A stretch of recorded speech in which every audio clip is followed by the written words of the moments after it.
করেছিলাম দুটো কারণে। এক হচ্ছে আমাদের সিটিং চেঞ্জ করা হয়েছে এবং আমাদের সিটগুলো অন্য বিজেপির সাথে যারা গেছে এনসিপিআই এমপি, যদিও তাদেরকে কোনো রেকগনিশন অফিসিয়ালি এখনও দেওয়া হয়নি। তো আমরা স্পিকারকে যখন হাউস শুরু হয়েছিল, খুব সম্ভবত জুলাই মাসের 23-24 তারিখ নাগাদ আমি এসেছিলাম এবং আমাকে বলেছিল একটা লিখিত চিঠি দিতে। সেই চিঠিটাও 26-27 তারিখ নাগাদ জমা হয়েছিল। তারপরেও কোনো ব্যবস্থা নেওয়া হয়নি।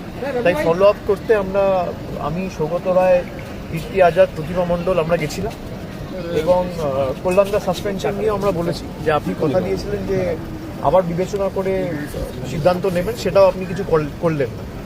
তো ওনার কাছে তো কোনো সদুত্তর নেই, উনি কিছু বলতে পারেননি। উনি বলেছেন নেক্সট সেশনের আগে আমি এগুলো করে দেবো। আমি বললাম এই সেশন তো দেখতে দেখতে হয়ে গেল, আমরা তো এসছি জুলাই মাসের 22-23 তারিখ, আজকে প্রায় আগস্ট মাসের 12 তারিখ, 20 দিন ধরে তো আপনি কিছুই করলেন না। ওনার কাছে কোনো সদুত্তর নেই।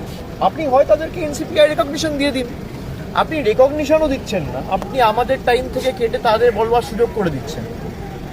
তারা যখন বক্তব্য রাখছে তাদের নামের পিছনে পাশে লেখা আছে অল ইন্ডিয়া তৃণমূল কংগ্রেস। যারা বক্তব্য রেখেছেন এই গ্রুপ থেকে তথাকথিত এনসিপিআই এর এমপিরা, তাদের নামের পাশে লেখা থাকছে এআইটিসি।